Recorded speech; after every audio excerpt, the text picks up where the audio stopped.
patriotic, and it has changed my life. I'm a fan of his ever since. I love this collection. Thousands most legendary supermodels and more. The four queens of the runway. Fashion, New York Fashion Week is right around the corner. Librarian tonight, and that's because I came to read a bitch. Jaja's Atelier, bitch.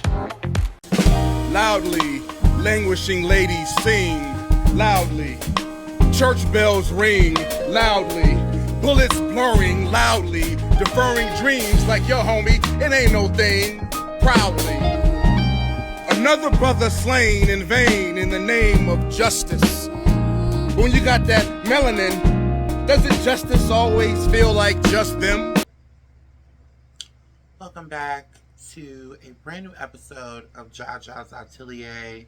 I wanted to start the show off with that clip of Malcolm Jamal Warner. I had no idea that he was also into music and poetry, and unfortunately, the former Cosby's co-star passed away a couple of days ago at the age of 54. He was on vacation with his family and got caught in a riptide while swimming with his 8-year-old daughter, and unfortunately he drowned. It's so much loss going on right now. It's crazy. I was at work when I heard this.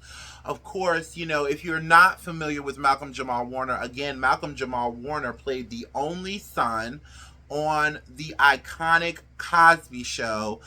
You know, the Cosby Show, say what you want about Bill Cosby, the Cosby Show was an integral part in changing the way the world viewed black people in America. And that can never be taken away with him. And Malcolm Jamal Warner, and, you know, as well as all the other cast members on the show, really cemented that with their acting skills. And I mean, the show was on for almost 10 years. I mean, we got an iconic, you know, legacy-filled spinoff out of it, A Different World, which followed, you know, college kids at an HBCU at a time when people weren't even really paying attention to HBCUs. I mean, as well as now me realizing he was a musician, a poet. He has done so many other things through his acting career, and you never heard a bad word about this man. So my condolences to his family, and a special condolences to his daughter, who at only 8 witnessed her father drown.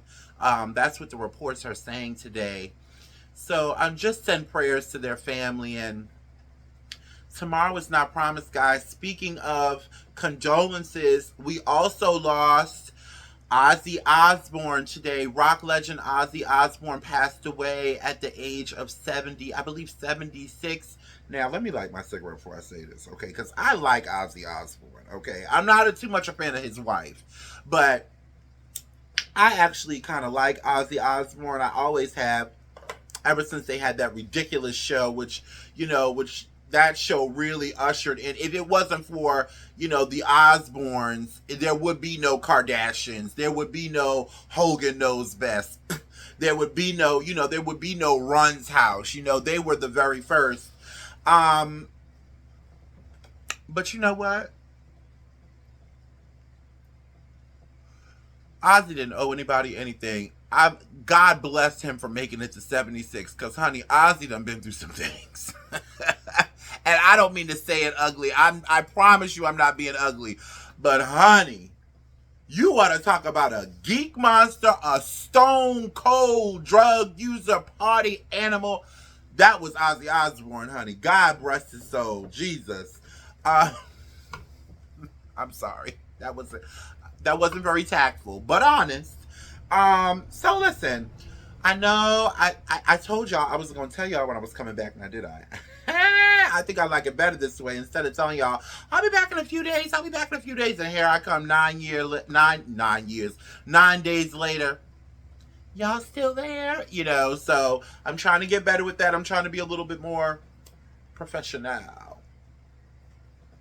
Yes, I have the titties out today, darling.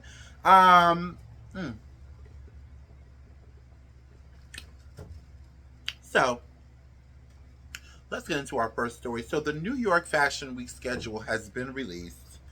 Of course, we have our usual heavy hitters like Luar, Tory Burch, my girl Elena Velez, who faced a little bit of controversy last New York Fashion Week, I believe in February.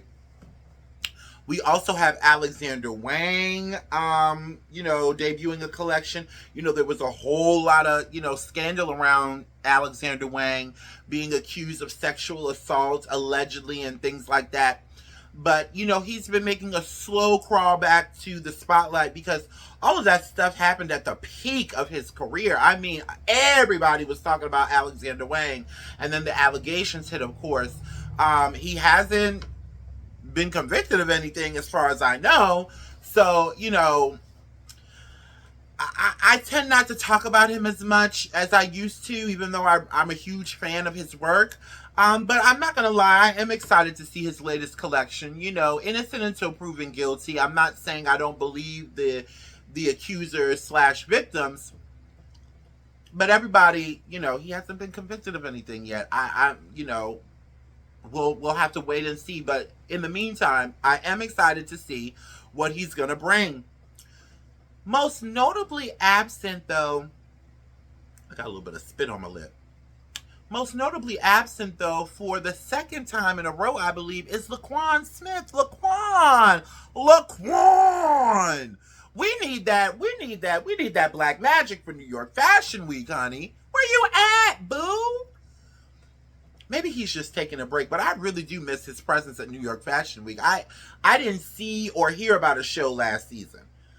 So hopefully, next season he'll be back, or, because they were dubbing him the king of New York Fashion Week, honey. He was even closing out New York Fashion Week, and then Luar came.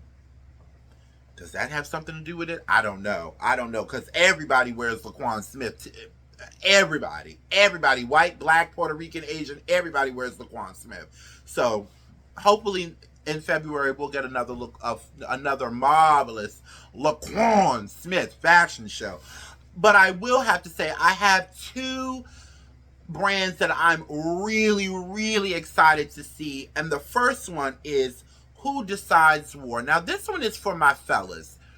For my fellas that like the streetwear, that like it gritty, real New York style. Who Decides War, I have been following them since, I think, around 2020, like around COVID time. And I'm going to tell you something. It has been an absolute pleasure watching their rise from, a not so known streetwear brand, a not so mainstream known streetwear brand, to now, changing up their aesthetic a little bit, putting more business wear pieces into it, and even dressing celebrities for the Met Gala like Regina King and Danielle, what's her name, child? Danielle Deadweiler for the Met Gala. Oh, they looked amazing. I never knew, and they never posted who made Regina King's look, and I was so upset because I really, really loved that look.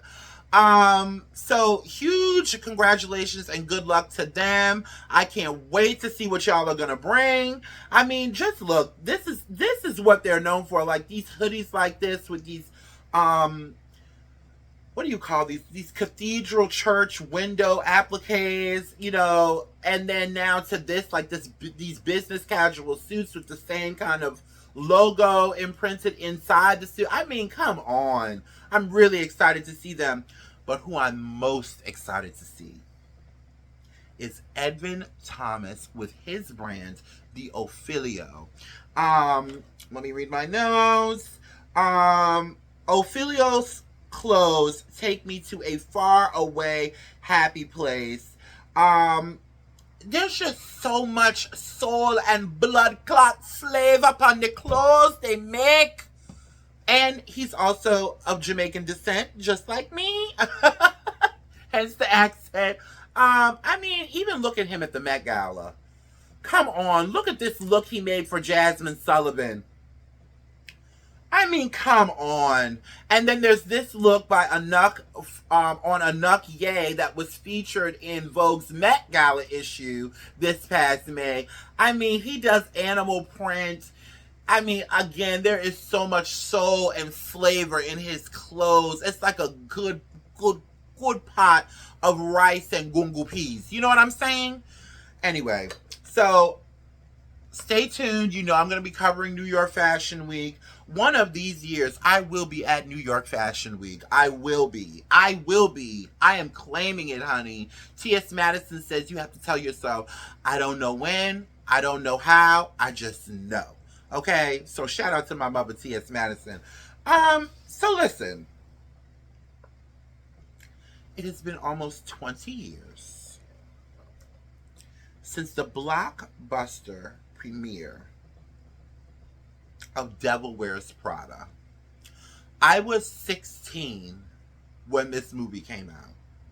Okay. And I was obsessed.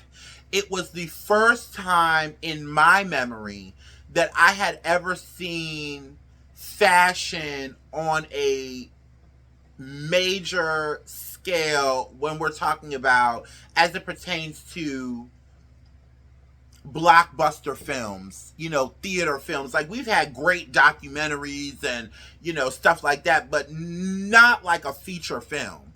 You know, we did have like stuff like Party Girl, but that wasn't a motion picture, a huge major motion picture, you know. And to have it come back 20 years later, and I'm going to tell you, a lot of people were like, oh, well, can't we think of anything else? All these remakes, all these sequels. But I'm going to tell you something. If you've ever seen The Devil Wears Prada, it left off at kind of like a cliffhanger. Like, we didn't know what Andy was going to be doing. Andy, that's Anne Hathaway's character. What happened to Meryl Streep's character? You know what I mean? Well, I haven't watched the movie in so long. But, you know, and so I think now is the perfect time to do a sequel, because listen, we are in weird, strange times where billionaire oligarchs, you know, marry Jezebels and buy them, you know, huge fashion publications, allegedly. You know what I'm saying? And The Devil Wears Prada, you know, she was a girl that didn't give a fuck about fashion, didn't understand it, and when she finally got in that world, you saw the change and how she just grew to appreciate it in her own way, on her own time. And, you know, she found her own style with the help of, you know, the other editor that was there, played by Stanley Tucci.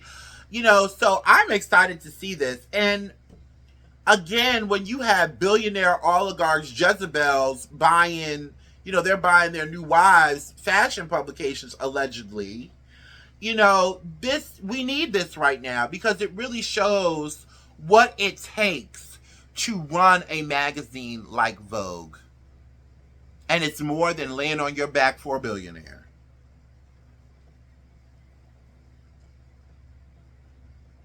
Clock that T.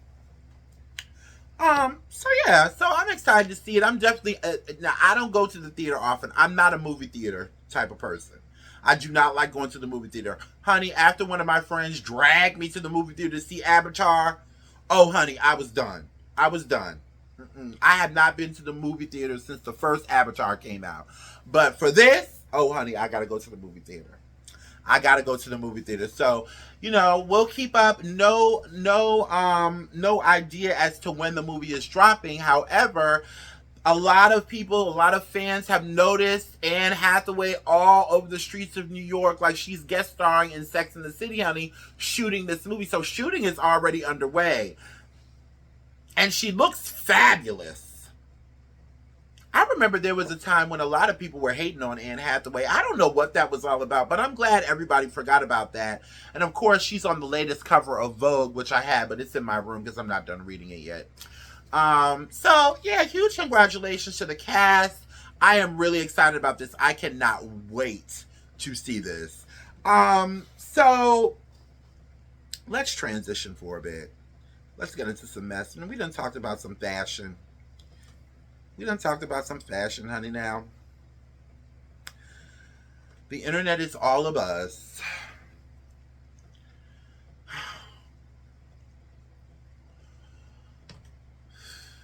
Auntie Burn, Auntie Burn, Auntie Burn. So, trans woman icon.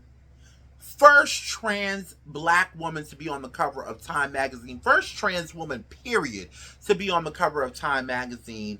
I really consider Laverne Cox the ceiling breaker as it pertains to trans people and the whole overall visibility of trans people in mainstream. Well, she's facing backlash because she went on live and she said this. Take a look. My ex-boyfriend, when we met 5 years ago at the height of the pandemic, he was 26, I was 48. He is blonde-haired, blue-eyed, MAGA Republican voter who is a New York City police officer. We were madly in love. I did not develop any of his politics. I still have my own. Yeah, my ex-boyfriend was 22 years younger than me, hot MAGA Republican New York City police officer. Yeah. Okay, so all the gays, all the black gays, all the black butch queens, all the black trannies, all the black diesel daggers, everybody is up in an uproar. But I think we have to be careful to be so quick to turn on each other. Our community is, on that list. And I ain't talking about Epstein. We're going to get to that in a minute. Shout out to Rupert Murdoch. I think we have to be very careful to be so quick to turn on each other. I don't like seeing it. But Auntie Laverne, you got to read the room, baby. And listen, I was looking at another influencer who said, a lot of people have been wanting Laverne to be more personable. Laverne is a mainstream girl. She doesn't do all that social media back and forth and cussing and carrying on and all that foo-foo-la that we like. That's why we got Miss T.S. Madison, who started out on, social media after, she retired from doing, corn, whatever. So Laverne is just not that girl. So, with social media now being, mainstream media, she's been slowly coming around, and it's just like the one time that she really opens up, it gets met with this, and it's a lot of people talking about it that aren't really familiar with Laverne. A lot of people were saying, oh, it just seems like she's fetishizing like being with a white man, like, oh my blue-eyed MAGA, police officer. But to know Laverne is to know that she talks with a very sensuous tone, and she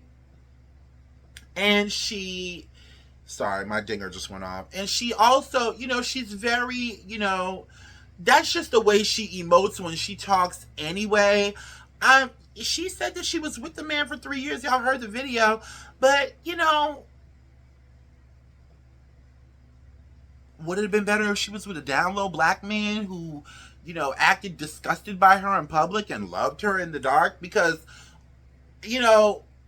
I don't think this is new information. I feel like she said this before. I was not surprised when I heard this. Because I swear I've heard it before. And that guy that she's talking about, her ex, I do believe that we have seen him a time or two. Not often, but a time or two. So it wasn't like he was hiding her. And I didn't watch the whole live. He could have been a MAGA Republican before he met her. And then he met her and fell in love and changed his mind. We don't know. You know what I mean? Or I don't know because I didn't watch the whole thing. But, I just want our LGBTQ plus brothers and sisters, our queer brothers and sisters, let's not be so quick to turn on Mother Laverne. Yeah, bad timing. Yeah, girl, it did give kind of bed wench. But again, that's just how she emotes in general. But the last thing I want to touch on as it pertains to this story, because I'm not going to turn on Laverne Cox. I really look up to Laverne Cox. And nobody's perfect. But the other thing I want to touch on is... You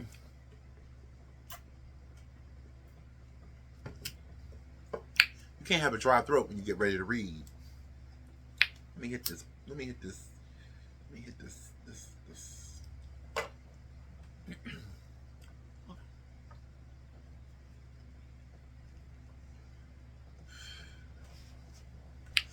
Now, I see all the black-owned heterosexual blogs, and I'm even talking about Jason Lee, because Jason Lee is one of those black blogs, honey, even though he's gay. Why y'all talking about it? Y'all so tired of the trans? Well, I'm so tired of hearing about trans people. Why y'all talking about this? Why y'all care what who Laverne Cox is fucking? You don't even think she should have the right to exist, a lot of those people in the comments, so why are you worried about it?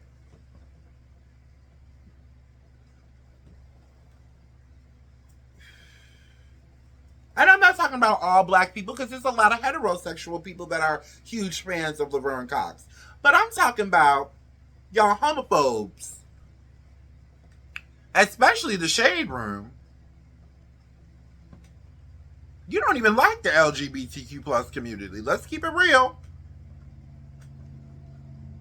And it's just like, why do you feel like you could just come on over to our space and just pick apart what you want and put your own little sazon on it and put it out to the world as if it's fact?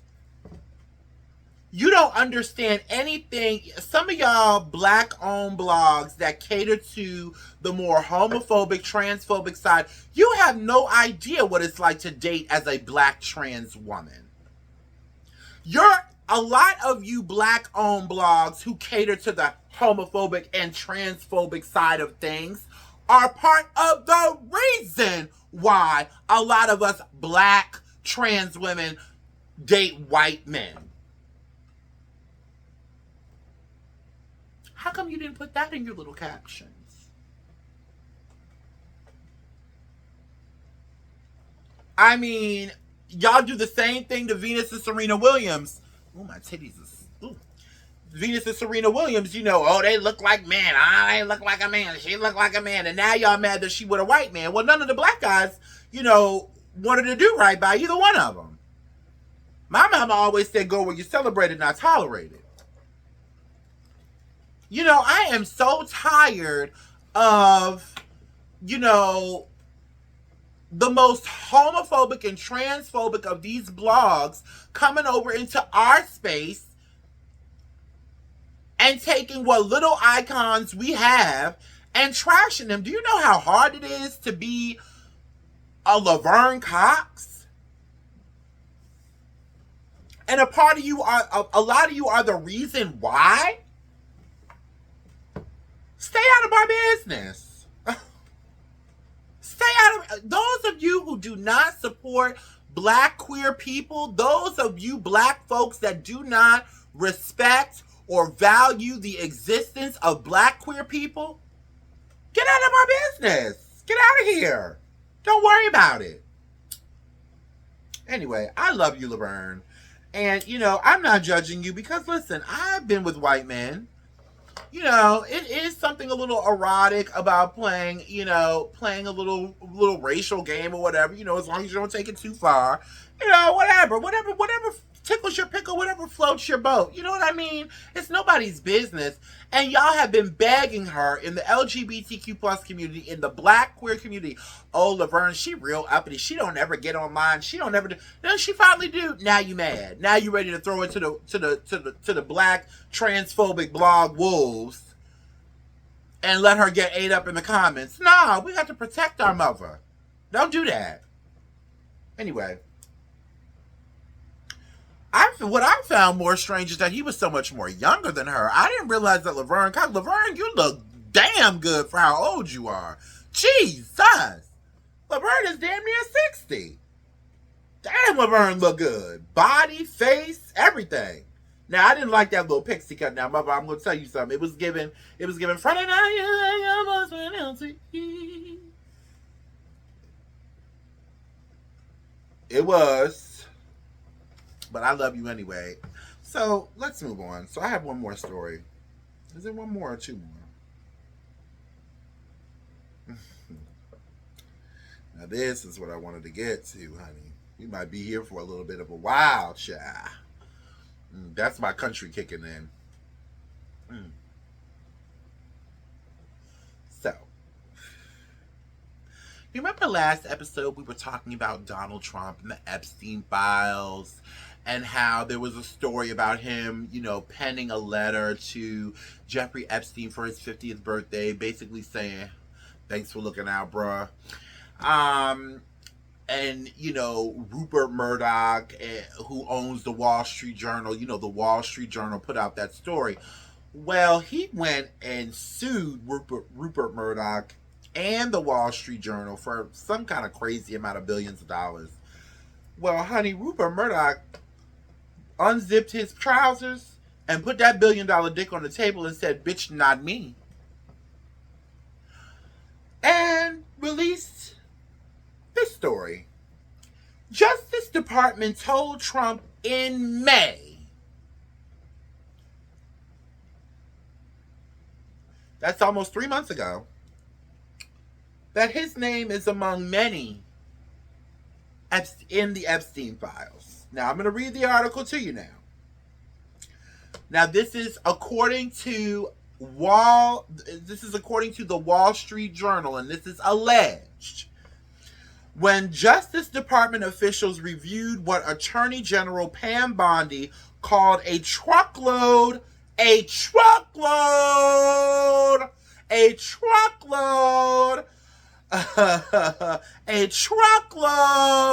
of documents related to Jeffrey Epstein earlier this year, they discovered that Donald Trump's name appeared multiple times, according to senior administration officials. In May, Bondi and her deputy informed the president at a meeting in the White House that his name was on the Epstein files, the official said. End quote. Many other high-profile figures were also named, Trump was told. Being mentioned in the records isn't a sign of wrongdoing.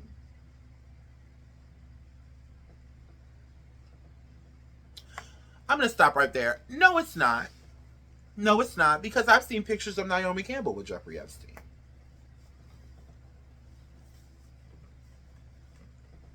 I've seen pictures of, I believe, Ashton Kutcher. Not like buddied up, but, in the same vicinity with Jeffrey Epstein. There's a lot of celebrities I've seen. Kate Moss, I've seen, in the same vicinity with Jeffrey Epstein in a picture. Not cozied up, but in the same, like Jeffrey Epstein's over here with a drink and Kate Moss is over there with her cigarette. They've been in the same, he's been in the same room with a lot of celebrities. He's been at Victoria's Secret fashion shows. He's been, So, it's not a sign of any wrongdoing. But there is also a thing called thou protest too much.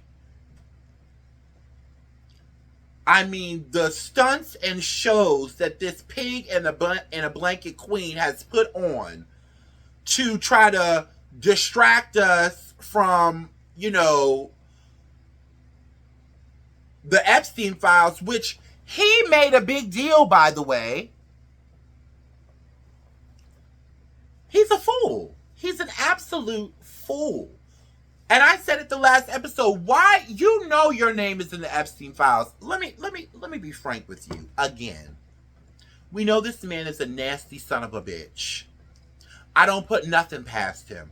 I don't know for sure if he stuck his big toe in them little girls or not. But I wouldn't be surprised if there's a tape of him getting peed on by somebody underage or doing something crazy like that. I would not be surprised. I'd be more surprised if it wasn't. Because the shenanigans and the stunts and shows that he is putting on, telling people that Obama needs to be arrested, shutting down the Commander Stadium in D.C. You know, they want to rename the Kennedy Center after Melania Trump. Oh, give me a fucking break. Wipe your ass. Turn yourself in. Or do a statement. Do a State of the Union. Sit in the Oval Office by yourself and explain yourself. I am so fucking tired of this. This is like the biggest game of cat and mouse ever. Y'all know this man had probably did something. I wasn't there. I don't know. But I can only judge a tree from the fruit that it bears, honey. Or I can only judge a tree from the fruit that it bears. And all them fruits on that fat ass tree are nasty.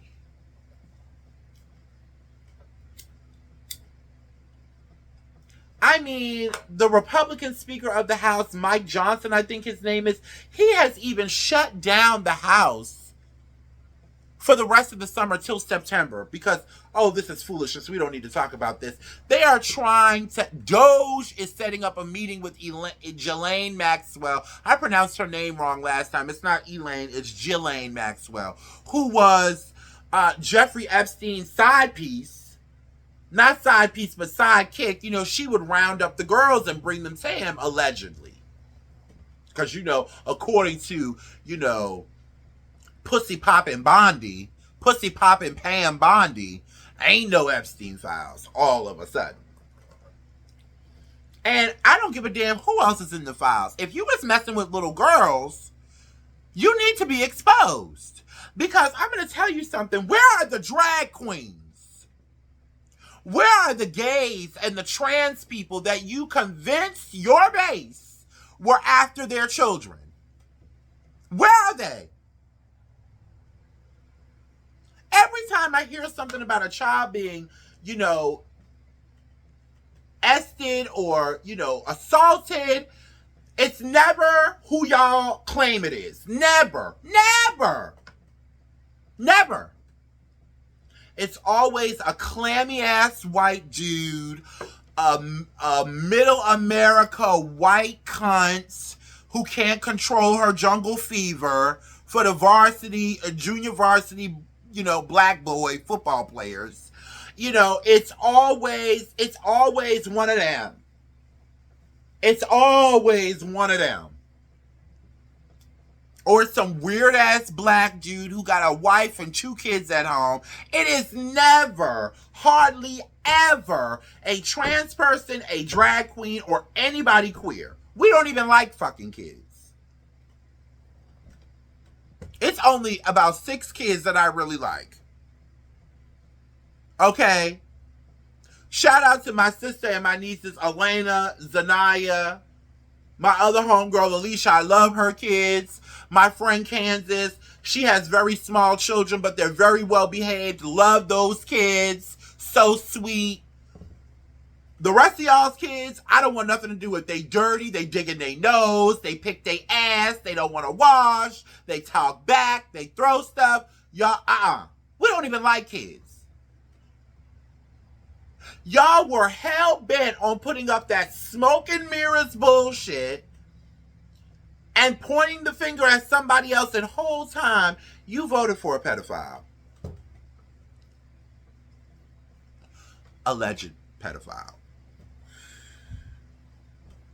That's just, I think he's a pedophile. That's my personal opinion. And last time I checked, it is still legal to have those.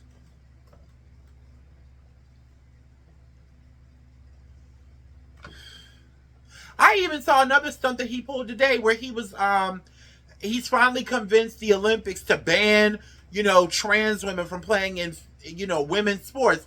Girl, do you know that it's probably only about 2 or 3 trans women that is playing at that high of a professional level? I saw so many black folks in the comments, and I stress black folks because I never see white folks being this outwardly homophobic and transphobic to the point of being evil, wishing death upon, wishing harm upon. They just go down and they know what they're going to click when they get in that voting booth. But they don't make a big deal about it when they see it out. I was just recently out somewhere, and I was, let me not give too much information away, but I was next to somebody that I know for a fact can't stand trans women. And they didn't say a word. They spoke, hey, hi, how you doing? And they went on about their business. A lot of y'all black folks, y'all got to get over this homophobic shit. I told the girl in the comments, I said, listen, you need to read the fine print, sweetheart, because that transphobia and that racism got a weird way of always being tied together. Oops. You fucking around and you siding with Trump because 3 trans women ain't gonna be able to play in the volleyball tournament at the Olympics. Meanwhile, he planning on skinning you and turning you into a new Hermes bag for Melania. I said it, and I said what I said, and I ain't changing, because that's exactly what he's trying to bring us back to. Him and the Heritage Foundation. That's the real president of the United States. The Heritage Foundation. Clock that motherfucking C.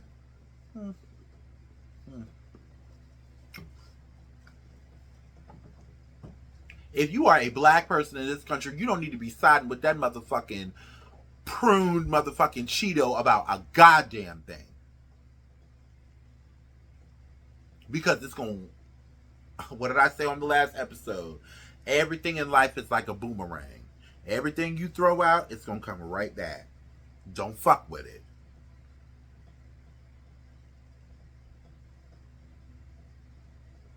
Anyway, y'all, I will be back when I am back. I will, however, be keeping an update as to what's going on with this. Let me tell y'all something. I am thoroughly enjoying watching Donald Trump unravel. It is so obvious he was up to no good with Epstein. It is so obvious. His own base ain't even falling for the lies. You bringing Obama into it, calling for the arrest and imprisonment of Obama. Girl, if you thought... I ain't even gonna say that. Honey, I am enjoying this. He is seething. This bitch can't even eat. Have you noticed that he's lost a little weight? Everywhere except in them thick ass ankles. And I'm enjoying watching people come to the realization that they fucked up. Do y'all like my new ring? Isn't it pretty? AliExpress, $1.99. But yeah, I'm enjoying it. The chickens have come home to roost. It looks like the spell is breaking. And the crazy part is, you ran your campaign on, I want to protect little girls. Oh, we have to protect the girls from the fags and the dykes and the trannies. Oh, God. Whole time you knew it was you. And this should be a lesson to everybody. Anybody that get up on their soapbox and always talking about the gays or the trannies or child, whatever subject it is, when anything negative is, they're 9 times out of 10, they're the ones doing the shit.